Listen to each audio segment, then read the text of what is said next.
Om Namo Bhagavate Vasudevaya. Om Namo Bhagavate Vasudevaya. Om Namo Bhagavate Vasudevaya.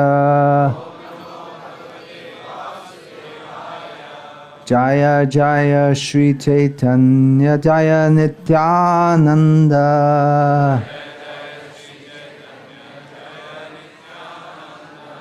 Jaya Advaita Chandra Jaya Gaura Bhakta Vrinda.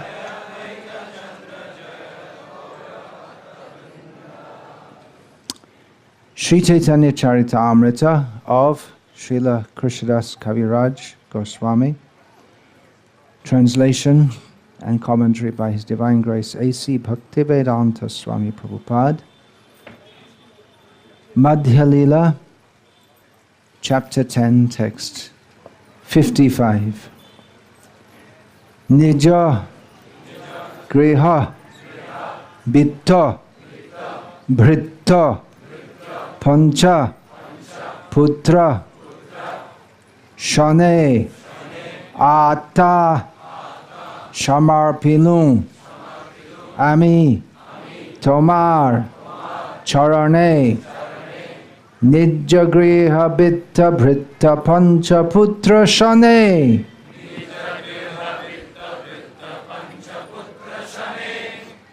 Ata Shamarpinu, Ami, Tomara Charane. Nijagriha Bitta Britta Pancha Putra Shane, Ata Shamar Pilunami Tomara Charane.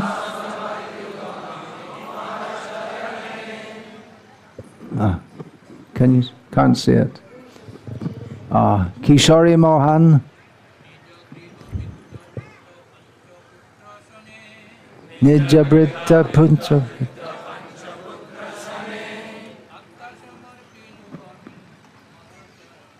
Ata Shamar Pilunami Tomara Charane. Nijagriha Bitta Britta Pancha Putra Shane.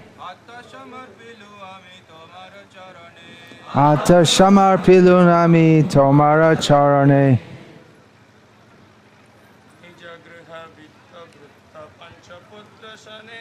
Nijagriha Bitta Britta Pancha Putra Shane. Ata Shamar Pilunami Tomara Charane.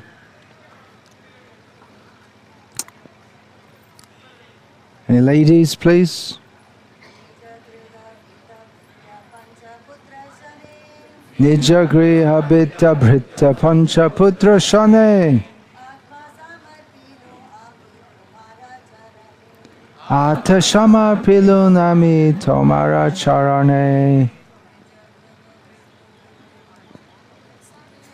Nijagriha Bitta Britta Pancha Putra Shane.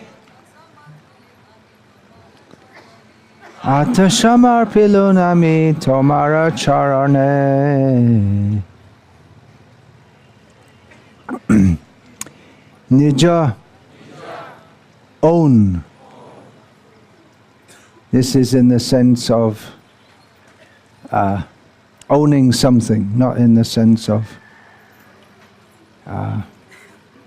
what's the other sense? Griha, house. Bitta, wealth. Britta, servants.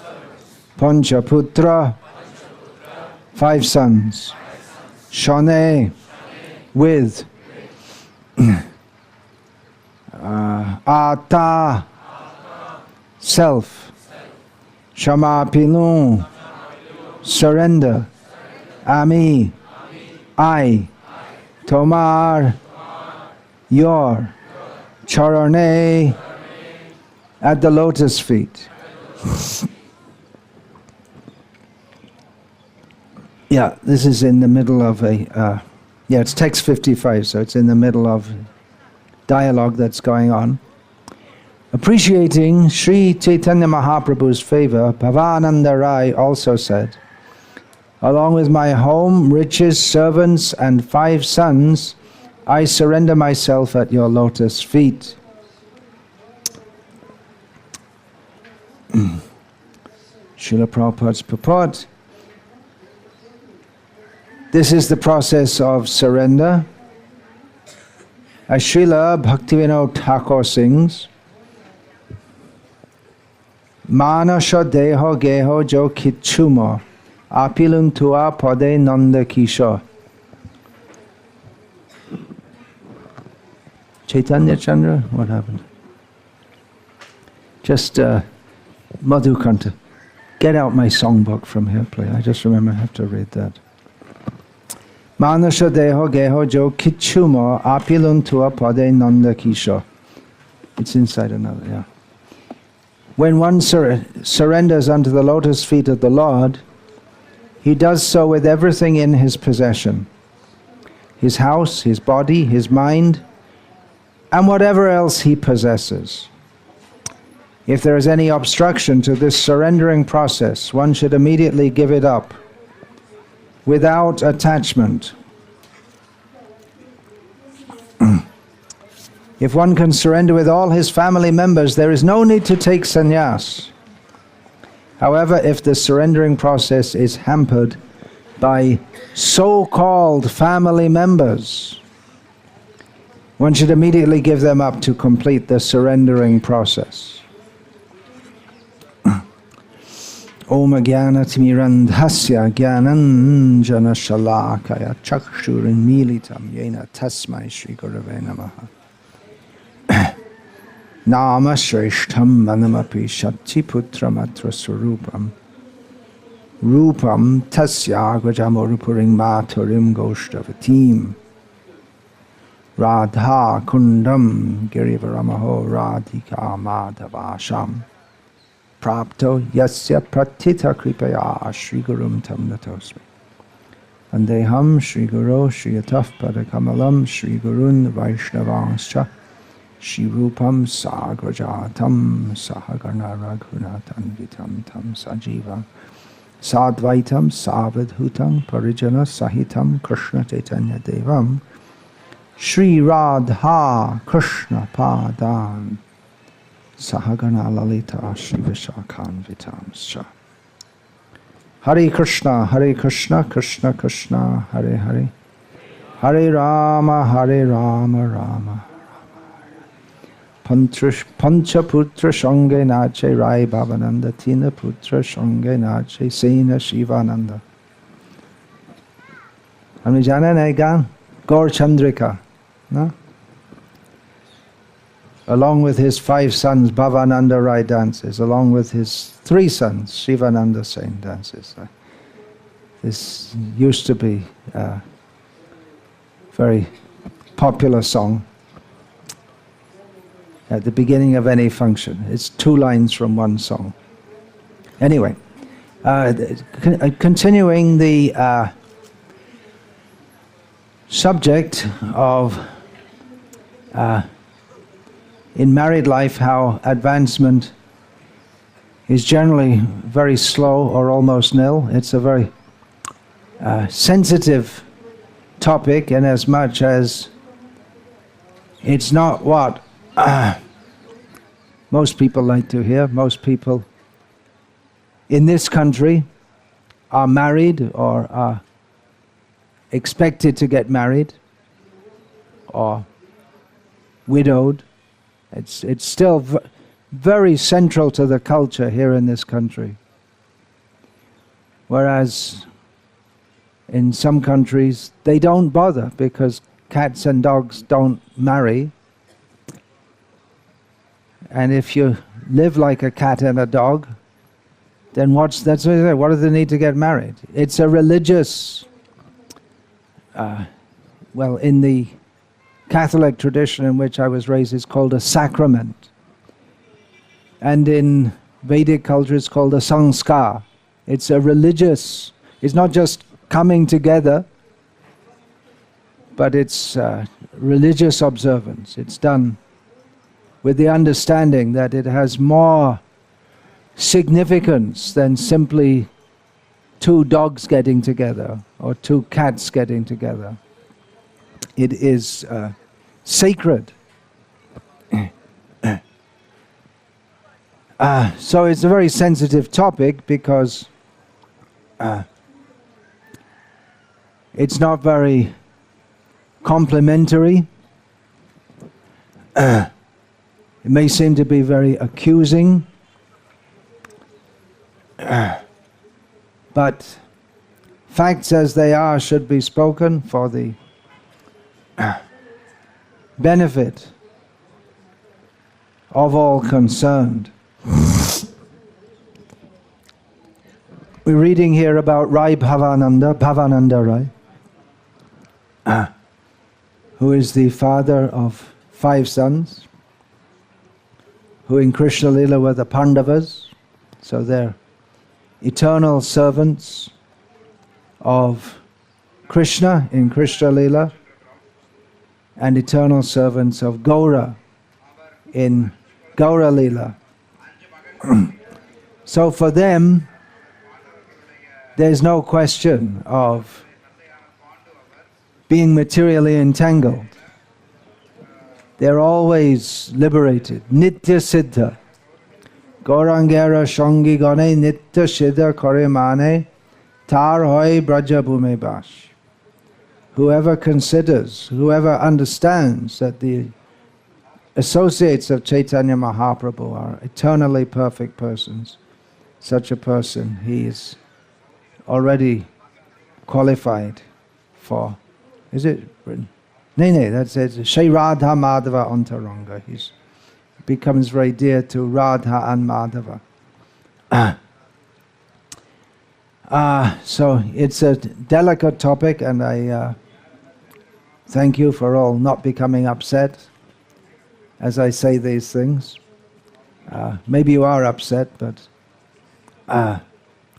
kindly consider all the points philosophically. Now, here is described how one has to surrender. Surrender means not just in the mind. Just one says, I'm surrendered, but one surrenders with all his possessions.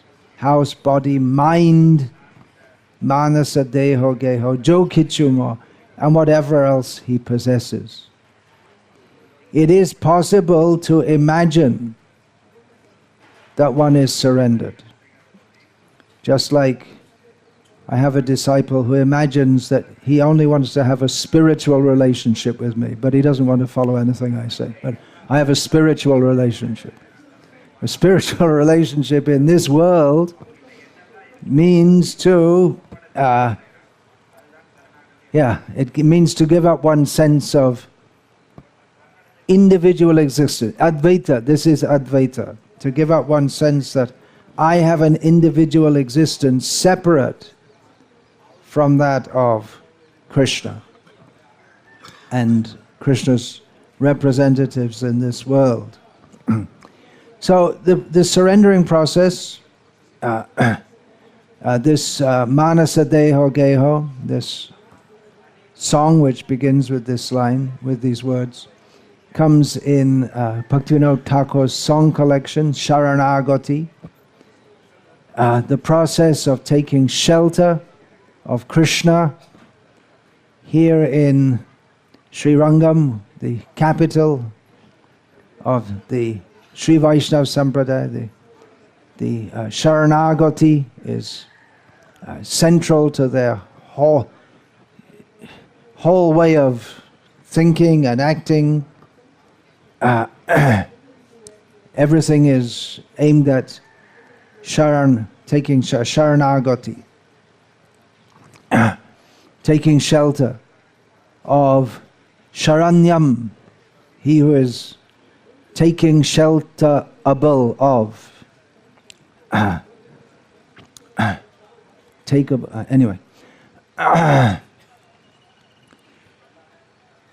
In the Grihastha ashram, as Srila Prabhupada states here, if one can surrender with all his family members, there is no need to take sannyas. Sannyas means to, Vaishnav sannyas, means to fully take shelter of Krishna, body, mind and words. Everything surrendered in the service of the Lord. So if one can do so in Grihastha ashram, then anashrita karma palang karyang karma karoti yaha. So sannyasi cha yogi cha naniragniya na cha kriyaha. Lord Krishna says that one who is not taking shelter,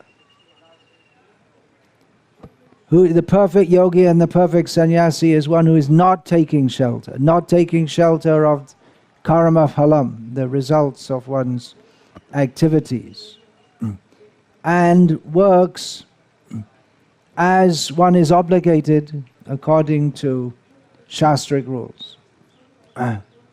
Such a person is a sannyasi and a yogi, Krishna says, not one who gives up fire. Fire is central to Vedic Grihastha life. One fire should continue to burn in one home for generations. That fire will be used for lighting. If they don't do if they don't have the lighting by mantra for the wood for the daily yajna in the home, homa, at least once a day, they will light from that continuing fire, akhanda deep. When one has in each home there should be a lamp which never is extinguished. So for that yajna, and there's another important part of the yajna is cooking. So, and of course lighting. So fire is required in every home. A sannyasi doesn't have a home. He doesn't cook. Vaishnav sannyasis may cook for the pleasure of the Lord.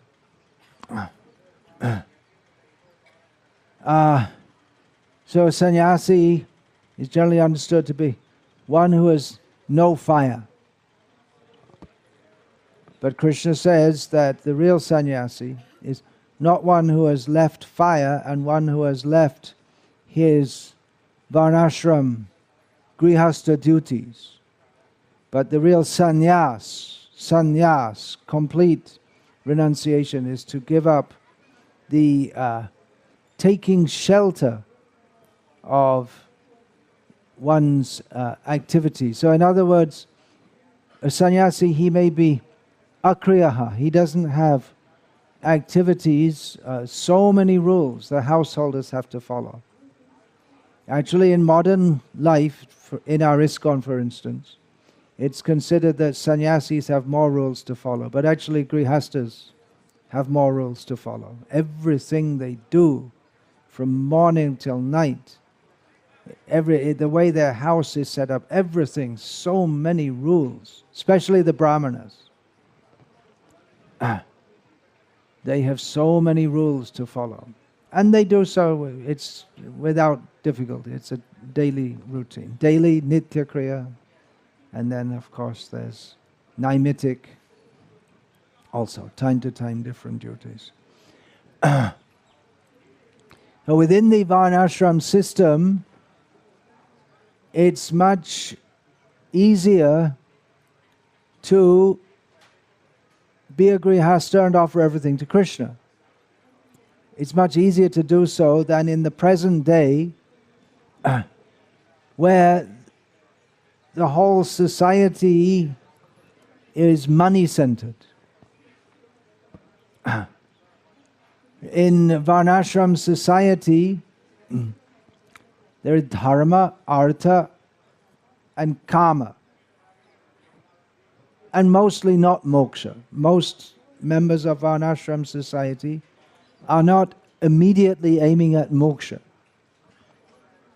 but everything is done on the platform of dharma, and especially Vaishnava society, everything is centered on Vishnu. Vishnuraradyate panta nanya tatto shakaranam. They want to listen. There's a, you can see probably Russians. We have our Russian translation team. There's a couple have come. You want to invite them?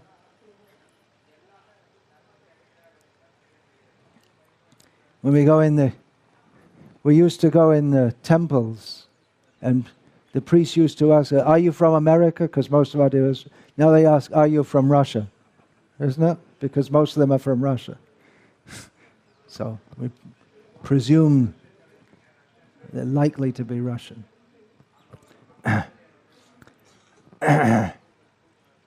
So it was much easier. When everyone's doing it, it's much easier to be Krishna conscious. When everyone's cooperating to do that. In such a society, to not be Krishna conscious, you're ostracized. To not be Krishna conscious, you're considered odd or wrong.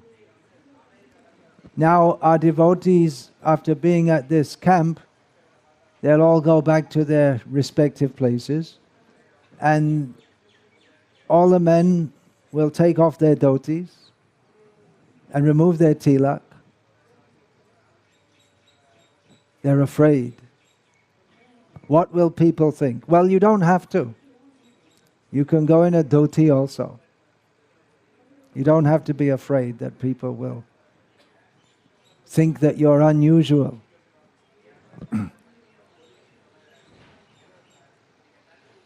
People should get used to seeing devotees and start to think that that's normal and proper. If you're dressed like that, then naturally people will ask you why you're dressed like that, and you're coming from some religious festival. And you can preach to them. Preaching opportunities come automatically for those who dress in a manner suitable for Vaishnavas. Gaura Bhakata Veshadadhana. What is that? Bhaktivinoda Thakur sings. Gaura Bhakata Priya Veshadadhana Tilak Tulasi Mala Shobhamana. For those who say there's no such thing as Vaishnava dress, there are such people, believe it or not. Bhaktivinoda Thakur, he's in his statements of what is favorable for devotional service, states that he wants to dress in a manner that is dear to the devotees of Chaitanya Mahaprabhu, with tilak and tulasi mala. Now in a society where everyone's a devotee, then to not act devotionally becomes socially not very acceptable. With so much that we do, some people are so much influenced by what will other people think of me. So we have to turn the tide. In other words, if now our devotees are feeling some social pressure, we don't want to be seen dressed as devotees. It was a very tough situation here about a generation ago for to be dressed and looking like a Vaishnava, because they'd come this followers of this Periyar atheist whose statue is there in front of the temple. Now, we don't recommend bombs, but that would be a very good use of a bomb, just to blow that to pieces. It's just put out of envy. He was a big atheist and on his instigation, young boys used to go around and catch Brahmins and cut their shikas and wipe out their tilak. Just absolutely rascaldom. Demonism. So anyway, that's not going on much nowadays, although fairly recently that also happened in Chennai, I believe. So anyway, in pristine Vedic culture where everyone's doing the same thing, and especially here in Tamil Nadu, there are so many big temples with the agraharams, the residence area of the brahmanas just next to the temple. So they'd come home, and in the home they're all Vaishnavas, and they go to the temple. They don't go anywhere. They go to Kaveri for taking baths. So it's very, not only easy to be Krishna conscious, but you wouldn't even think of anything else. So we want to make a situation like that. These farm communities we're setting up especially, they're meant to create a situation in which there's morning till night, you don't think about doing anything else. And no one thinks about doing anything else. And there's nothing else to do but to act in Krishna consciousness. Of course, there are fields to plow and spinning to do and children to dress and feed. So many activities are going on, but it's all in relation to Krishna, everything in Krishna consciousness. So it was very easy in such a society. Easy means you don't think about doing anything else. Nowadays people don't think about serving Krishna because there's no... most people, most of you can say, you were raised in a family in which serving Krishna wasn't even discussed or thought about. So we have to discuss so much again and again and again about why we're serving Krishna. We have to serve Krishna. But if we're raised in that culture, then we need not think of anything else. It just comes naturally. So we're trying to re-establish this. To be like Bhakti Thakur, living for Krishna's pleasure. Imbibing his attitude, which is very kindly described in several of his songs. This one beginning, Manasa Deho Geho Jo Kichumo, is one of several songs in which he describes how he lives in family life, but fully surrendered to Krishna. Sharanagati, Sharana. Srila Prabhupada translates this word, surrender. Mamekam Sharanam Vraja. Surrender to me only. So in Bhaktivinoda Thakur's Sharanagati, we can get a inspiration, direction, strength from Bhaktivinoda Thakur, how we can try to make our family Krishna conscious. I'll just read this song. Manasa Deho Geho Jo Kichumo Apiluntua Pade Nanda Kishore. Nanda Kishore, Krishna, I have offered at your lotus feet my mind, my body, my home, everything that I consider to be mine. Shampade Bipade Jibone Morane Dai Mama Gelo Tua O Pada Borone. And having submitted myself at your lotus feet, it's no longer my responsibility. Not that he's irresponsible, as Srila Prabhupada often pointed out, he's a very responsible householder. But in good fortune and bad fortune, in life and death, I'm just yours. Marabi rakhobi jo ichatoha nitta dasa prati tua adhika. So you can kill me, you can protect me, maintain me, whatever you like. I'm your eternal servant. You can do whatever you like with me. Of course, that's true for everyone. Krishna can do whatever he likes with us, but those who accept that, they don't struggle against Krishna's desire, but they go with it. They are known as devotees. Janmaubi Janmao moe icha jodito bhakta grihe jani janma hao more. Kyuta janma hao jata tu adas. Bahimukha brahma janme nahi ash. So, Bhaktivinoda Thakur says, if you want me to take birth again, then kindly place me in the home of one of your devotees. Even as a insect, let me take birth as an insect if I can be your devotee. But I don't want the birth of a Brahma who is inimical to you, not a devotee. Bhukti mukti spriha bihinje bhakta labhaite tako sangha anurakta.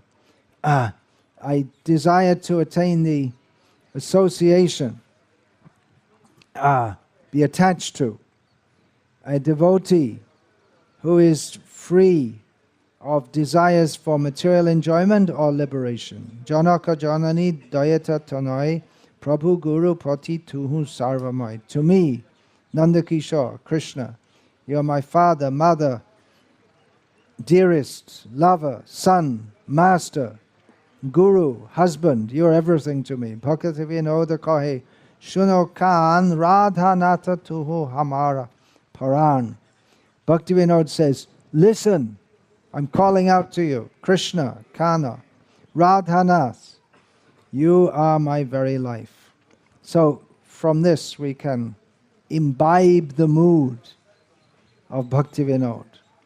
These songs are his heart's outpouring of feelings for Krishna, but they're also very instructional for us that we should also adopt this mood. And then another song I'll read. Ahang mama shabda arte jaha kichu hoy. Apilun tomar pade ohe doyamoy. So, O merciful Lord, this sense of I, me, and mine, everything in relations, I've submitted that to you. Amar ami tonas narahinoa ekon hoino ami kebol toma. So this sense of I and mine, I don't retain it only in relationship with you. If I say I, means I am your servant. If I say my, it means something that I'm using in your service. Ami shabde dehi jiv ahangta charilo. Todi abhiman aji hridaye pashilo. So, considering this word, considering that I am the jiva, so the sense of I-ness, separate from you, I've given that up, and within my heart has entered the understanding that I am simply yours. Amarsha Rasha Deho Geho Anuchar Bhai Bandhu Dara Shuta Drabba Dara Ghar. So everything that I have, that is my body, my home, my servants, my brothers, my friends, my wife, children, property, door, home, Sheshab hoilo taba ami hoinu das. That's all yours. And I am your servant. Toma grihete ebe ami kori bash. I am living in, I say it's my home, but it's your home. Tumi grihoshami ami shebok tomar. Toma shukete cheshta ekon amar. You are the Lord of the house, Griha Swami. That term means the master of the house. That term used to be there in English also. So but you are that. He himself would be considered to be that. the master of the house. But he says, no, you are the master of the house. I am your servant. And everything I do is simply for your pleasure. All my endeavors. Sthula linga dehe mor sukrita dushkrita. Ar mor nahe prabhu amito nishkrita. So whatever I do, for better or for worse, by my gross body or subtle body, is no longer mine. I am simply submitted. Tomar ichhai mor ichha mishailo, bhakati vinod aj apane bhulilo. So the sense, my desire has completely merged with your desire, and the sense of I and mine, I've completely forgotten it. I'll just read one more. Amar bolite Prabhu ar kichunai, tumi amar matro pita bandhu bhai. Continuing the same theme. To say, mine, O Lord, there is nothing more which is mine. You are my, the same word, my. Now you are my father, friend, brother, bandhu, dara, shuta, shuta, tabadashi, dash, sheito, shambande, shabe, ama, prayash. My friends, my wife, my sons and daughters, they're all yours, servants, male and female servants, and everything that I do in relationship to them is in relation to you, because they're all yours. Dhana jana griha dar, toma balia, rakha kari ami matro shebak hoya. So my wealth, my relations, my home, my wife, not they're yours. Understanding that they're yours, I maintain them, I look after them as a servant. So this is very important, isn't it? Instead of thinking my home, my wife, my children, saying that they're all servants of Krishna, and I'm simply a servant. It's a very different attitude from being the enjoyer of the home. It means a servant of Krishna, serving Krishna's devotees and Krishna's property. Thinking of the home like that. Tomar karje tore uparjibo dhan, tomar samsara be karibo bohan.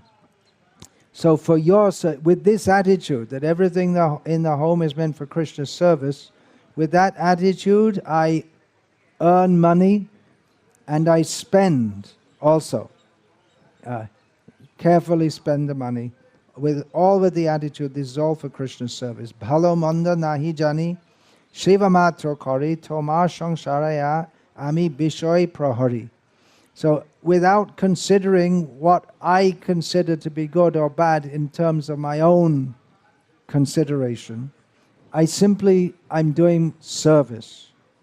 And it's in your home that I'm looking after all the matters. Tomari chai mor indriya chalana, shraban, darshan, gran, bhojan bhashana. So according to my senses, they function simply according to your desire. Hearing, seeing, smelling, taking food, all these things. Nijja shuka lagi kichu nahi kari ar. Bhakti binoda bole tava shuka sha. So I no longer consider anything in terms of my own happiness. Bhaktivinoda Thakur says that Krishna, your happiness is everything. Essence of everything. So this gives the clue how to live in family life or brahmachari life or whatever life. Just everything we do, everything we touch and taste and smell and feel and hear and think about and remember and plan, everything and everyone we're in contact with, just in a sense that I'm here as a servant of Krishna. If I have charge of a home and family, I'm doing it to Krishna has put me in this situation. I have to act in a way that Krishna will be pleased. It's not a life of being detached from the family. Materially doesn't mean that one is irresponsible. It means that one's seeing them as servants of Krishna, that one earns and guides the children. But that's not just some imagination, that there actually has to be Krishna consciousness in the home. That means that the family members are engaged in Krishna's service, chanting together, doing the arati together, all these different things. So in this way the home becomes Krishna conscious. I'll just read a short extract from one of Srila Prabhupada's classes. As soon as one realizes that I am not this body, so why should I be interested in so-called social life or political life or this life, that life, because they're all due to this bodily conception of life. So this whole thing of being entangled in family life or any other life, as soon as one realizes that I'm not this body, then one may be in family life, but understanding I'm not this body, I'm just passing through it for a short time, then one can be detached from karma phalam, anashrita karma phalam. One works as he is obligated, but is not attached to the result. And then he naturally doesn't take interest in social life, political life, any such thing. Now, I'll read from Srila Prabhupada's Krishna book, in which he states, attachment for material objects and home is due to illusion, which makes a living entity conditioned in the material world. But this is only the case for persons who are not Krishna conscious. In the case of the residents of Vrindavan, such obstructions as attachment to hearth and home are non-existent. Srila Prabhupada is writing of the residents of Vrindavan, Nanda, Yashoda, and so many others, when Krishna was personally manifesting himself.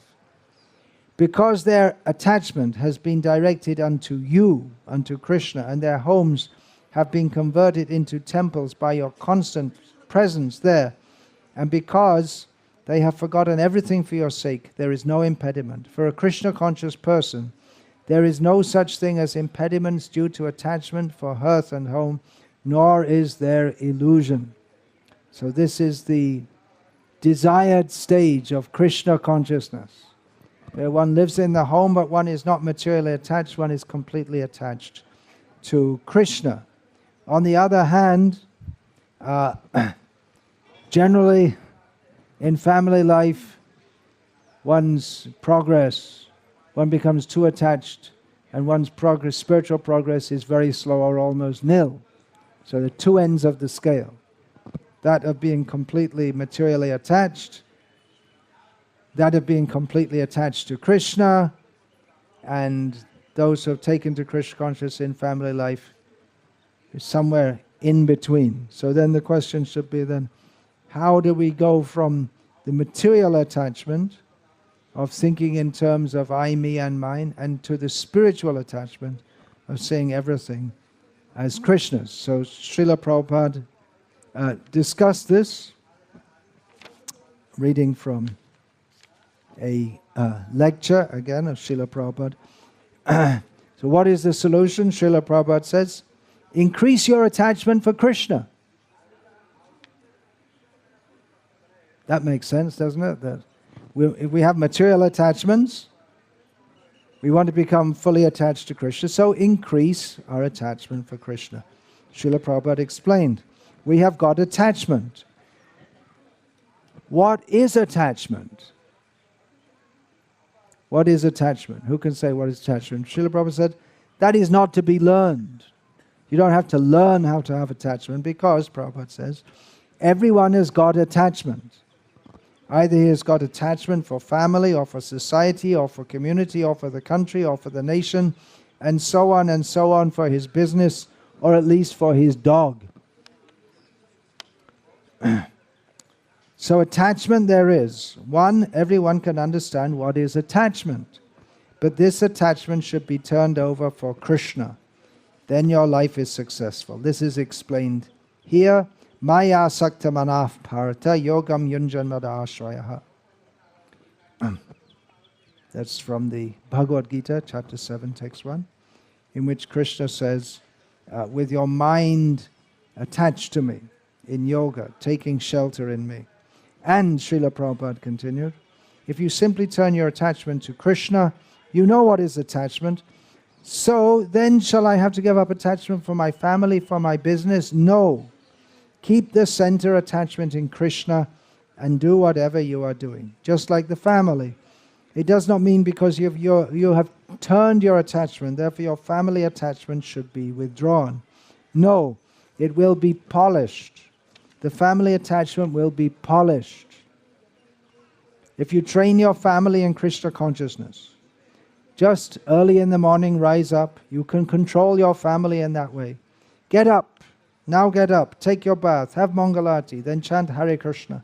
Read Bhagavad Gita. Then take prasadam. Then go to the office or work. So in this way, if your mind is in Krishna, and if you act accordingly, then that is perfection. Sthane stita shrutigataং tanuvang manobhihi. Chaitanya Mahaprabhu recommended this process, that you stay in your position. There is no question of changing your position, but from that position, you become Krishna conscious. And the easiest process is chant, chant Hare Krishna.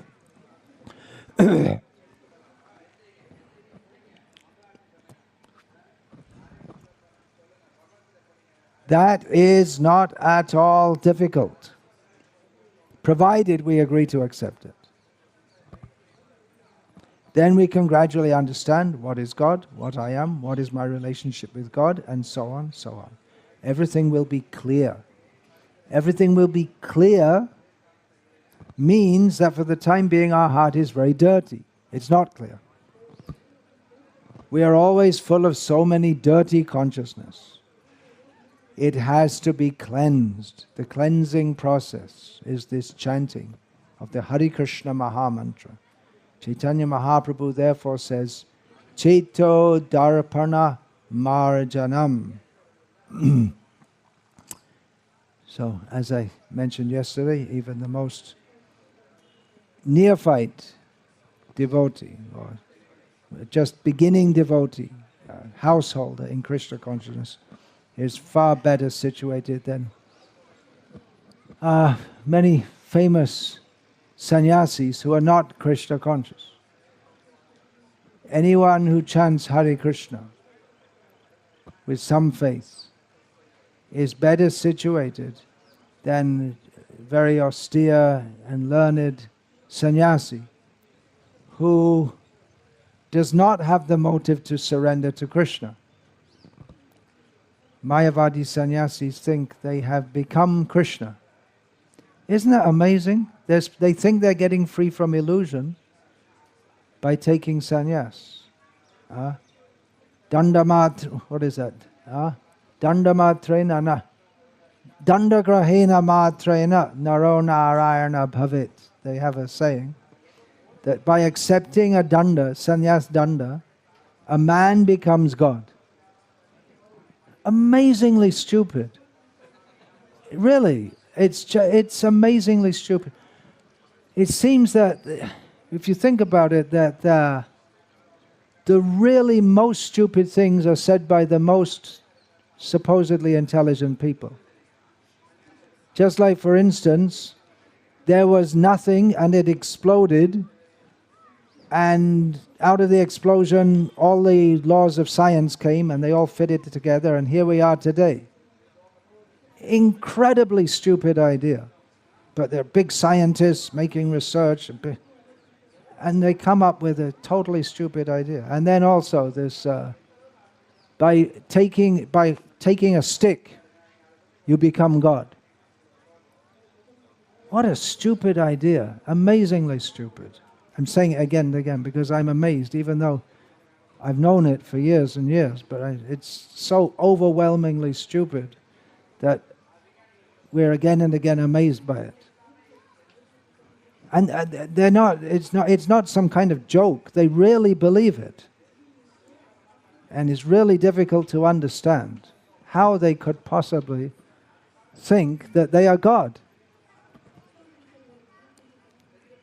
As Srila Prabhupada commented, you'll find that God has to go to the dentist when he gets a toothache. And God got a toothache? What kind of God is that?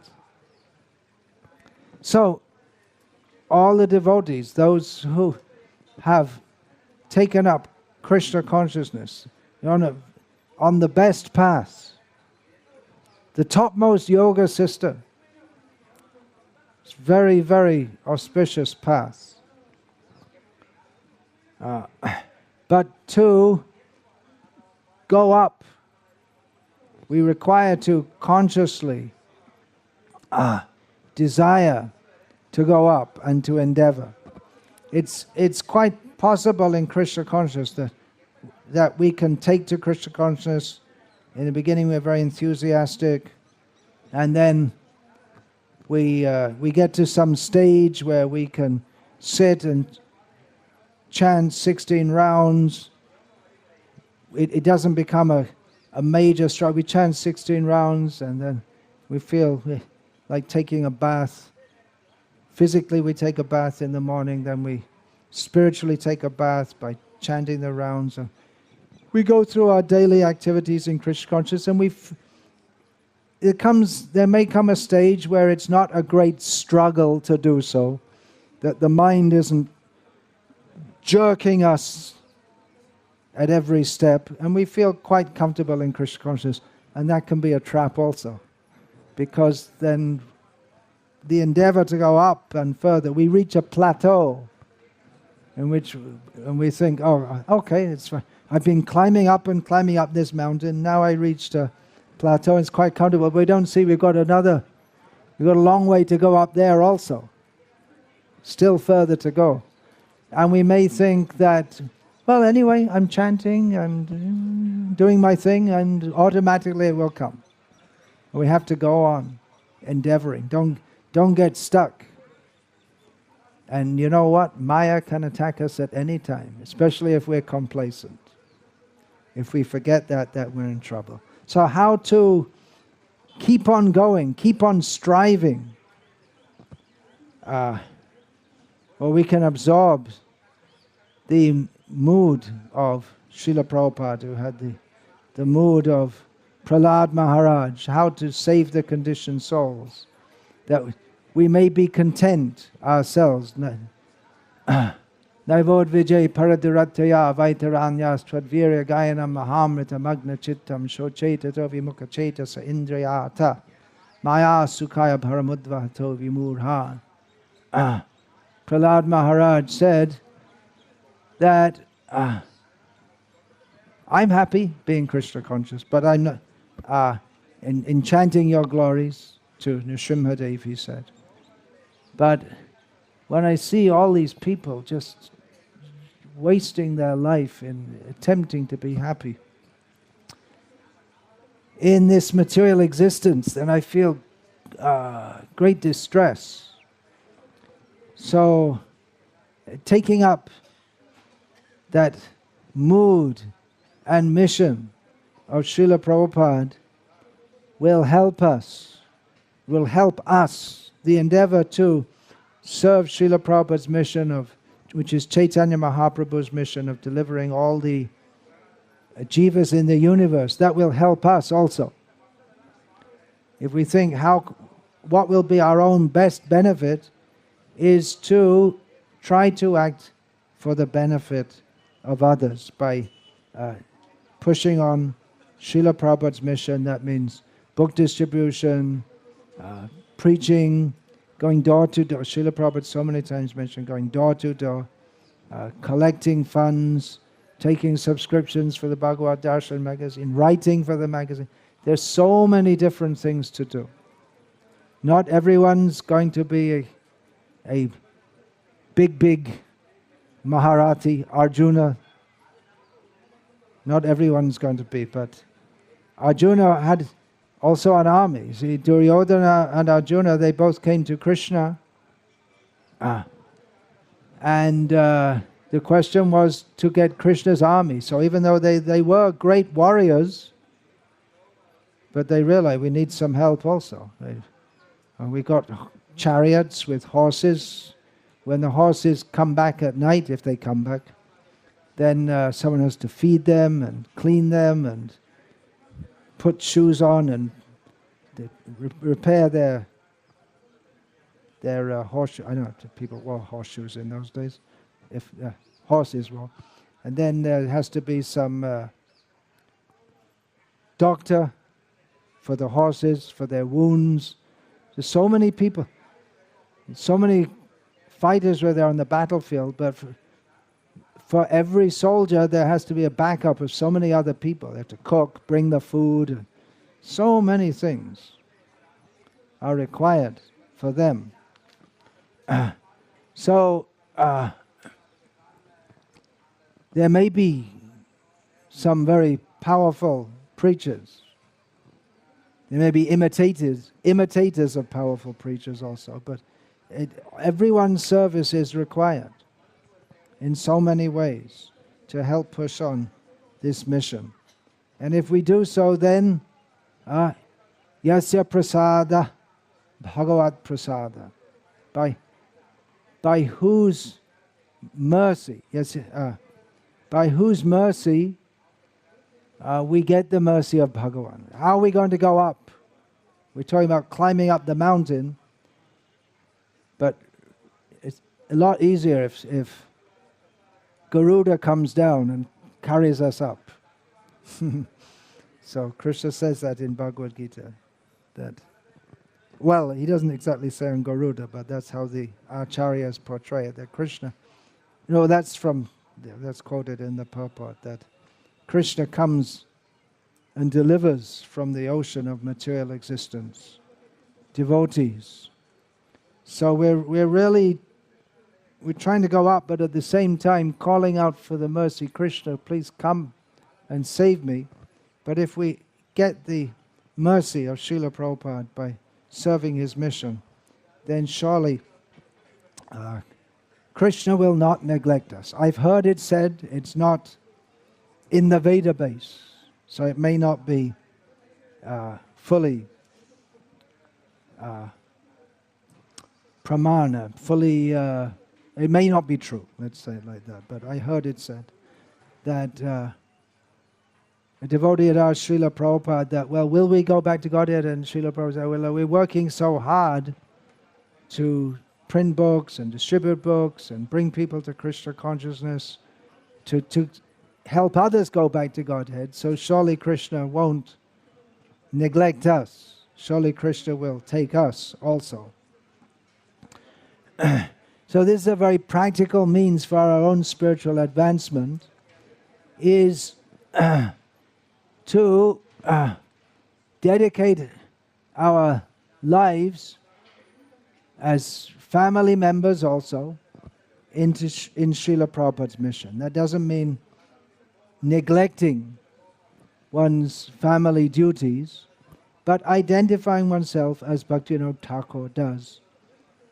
Identifying oneself as a servant of Krishna and the family members and all the family paraphernalia, everything. It's all for Krishna's service. So in family life, if one doesn't consciously make the decision to be a servant of Krishna, then one becomes a servant of the family members,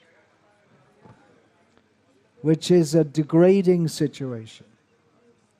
To come under to dedicate one's life simply for the pleasure of people who purport to love you, but actually that it's a very elaborate arrangement for exploiting you. That you have to go out and you have to work hard and all that, and keep on bringing more and more and more things. Keep on bringing more things. So family members, they should be trained also, as far as possible, to be satisfied with what is required and not desire more and more and more things. In the modern age, there's no end of things that people want. How many gadgets are there? How often do they bring out a new iPhone? Every year, is it, or so? And then everyone has to have the latest iPhone. And the children will badger you. I have to have one, otherwise all my friends will laugh at me because they all got the latest iPhone and I don't.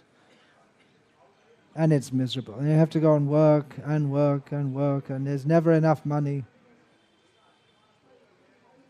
They're never satisfied because modern life deliberately makes people dissatisfied so that they want to buy more and more things.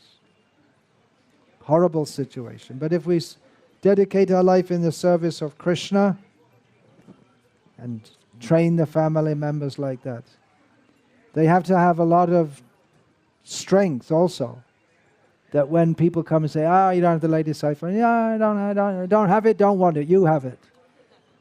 If they have enough strength, they can say that. So becoming a servant of the mission of Srila Prabhupada means that our whole consciousness changes. That instead of doing all our family duties and then whatever little time is left over, we may try and do something in Krishna consciousness. But we prioritize. How am I living my life in Krishna's service? What do I have to do to serve Krishna?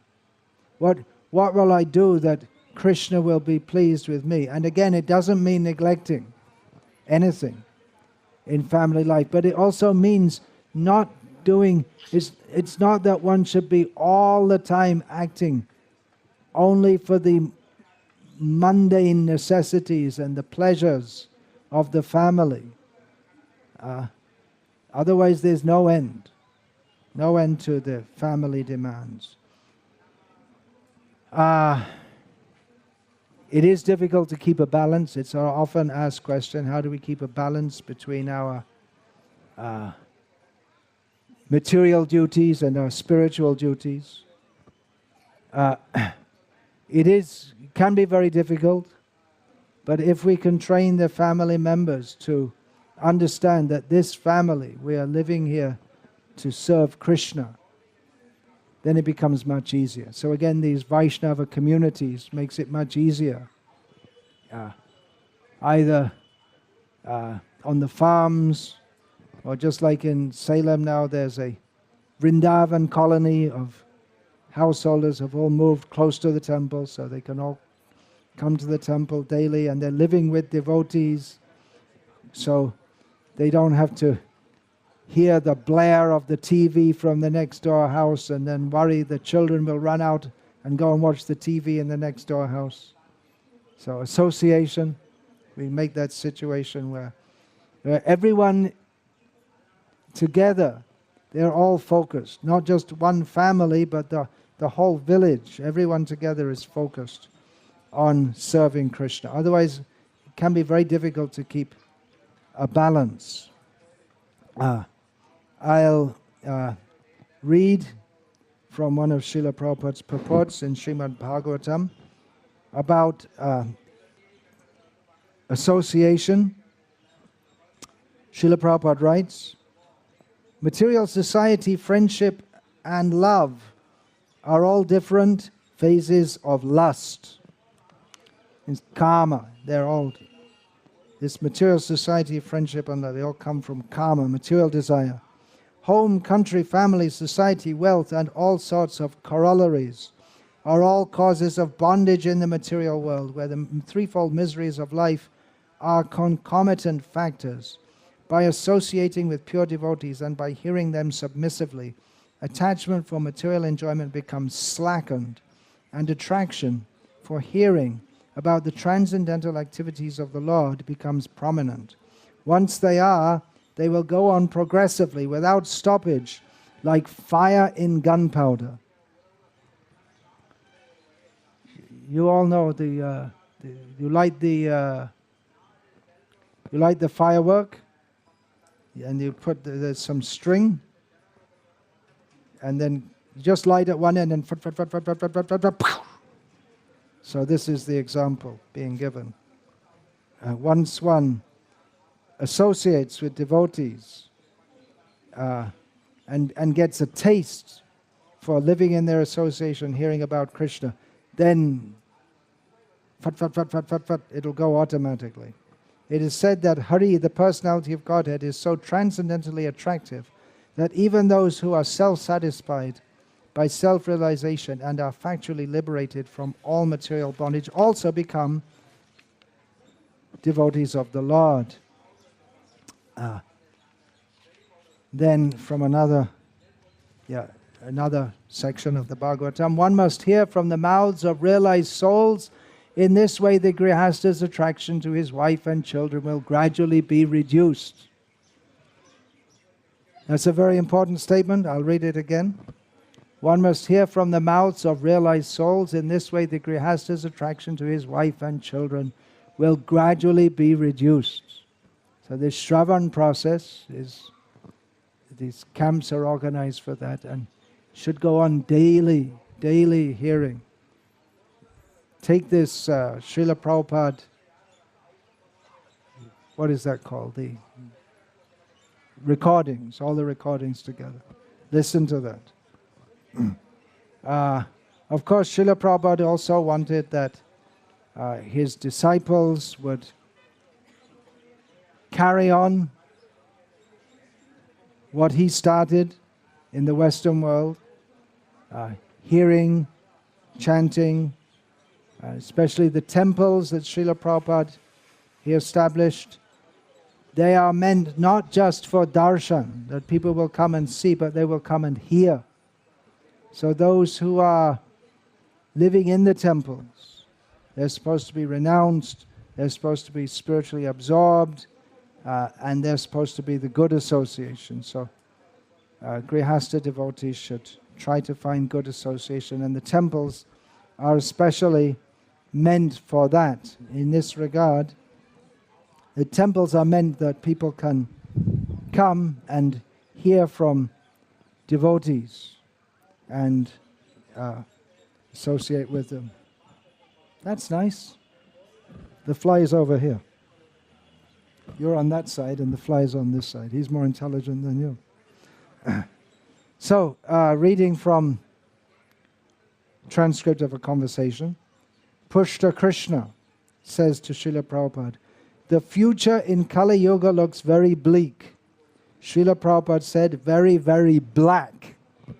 Pushta Krishna said bleak, and Srila Prabhupada changed it to black is more bleak than bleak. Very, very black. Achinna dara dravana gachanti giri kananam. People in general will be so much disgusted that they will be obliged to give up family and home and go to the forest, being disappointed. Now I cannot manage, let me go away. Go giri kananam, go to the hill and the forest, but take shelter of Krishna. Vanangato yadharim ashrayeta.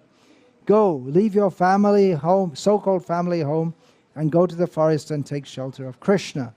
That is advised by Prahlad Maharaj. That is the best thing in life. If you want to be free from anxiety, give up this so-called family life, go to the forest and take shelter of Lord Krishna. That is Prahlad Maharaj's advice. Don't try to adjust it, it will not be possible, especially in Kali Yuga. So we are offering them shelter. In this age, you are not accustomed to go to the forest, it will be more inconvenient. Come to our center and be Krishna conscious and chant Hare Krishna. Your problems will be solved. This is our mission. So generally it's advised when one is feeling too much disturbed in family life. Hitvatmak griham grihamanda kupam vanam varangato yadharimashriyeta. Prahlad told his father that give up this family which is like a dark well and go to the forest and take shelter of Hari. But Prabhupada says here that in Kali Yuga, if you try to go to the forest, it'll be more difficult for you, more inconvenient than living in the home. So come to our temple. This is what Srila Prabhupada says here. Now, there is a syndrome, we hear about it enough times to call it a syndrome, that Grihastha devotees, they come to the temple, the ISKCON temple, whenever a big sannyasi comes, or on Janmashtami, but not on other days. But the idea is one is supposed to go regularly and hear and associate from the devotees. Of course, some devotees also say that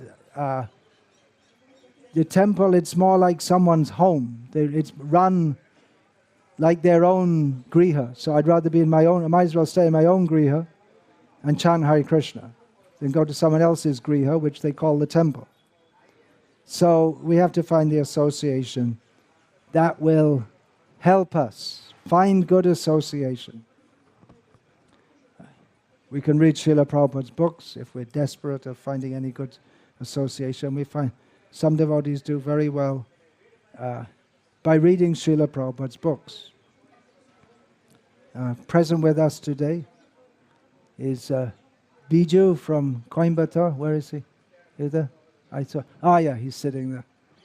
He's born in a Christian family and read Srila Prabhupada's Bhagavad Gita as it is and realized this is the truth that I've been looking for. So he made so much spiritual progress by reading Prabhupada's books. And we don't underestimate Srila Prabhupada's books and think, well, I read them. Okay, finished. No, go on reading. Very good for Grihastas. Worship Tulsi. Tulasi Krishna Prayasi. She's very dear to Krishna. 50% rule I discussed yesterday. So I won't talk about it now as we're getting late. Just summarizing here. Panchash ardvang vanang vrajet. Srila Prabhupada often quoted. You can be Krishna conscious at home, but it's difficult. With all the pressures, still one has to do one's duty, having accepted it, but make a retirement plan. You don't have to remain working all your life. Ideally, if you can retire at the age of 50 and then dedicate your life fully in Krishna's service, or at least start to wind down. Not that one has to be working in a job all up until you collapse, but make a plan that, okay, when I'm 50, my kids will be this age and I can start to withdraw, and husband and wife together can do full-time service for Krishna. We're very grateful to Srila Prabhupada's family members who they didn't facilitate his preaching, so he left home and came out to the whole world. So they did a great service by not being Krishna conscious. So can also, if your family members are not Krishna conscious, they're not interested, and they're an obstruction, when the eldest son is old enough to look after everything, then you can just come out altogether. And don't remarry at the age of 60.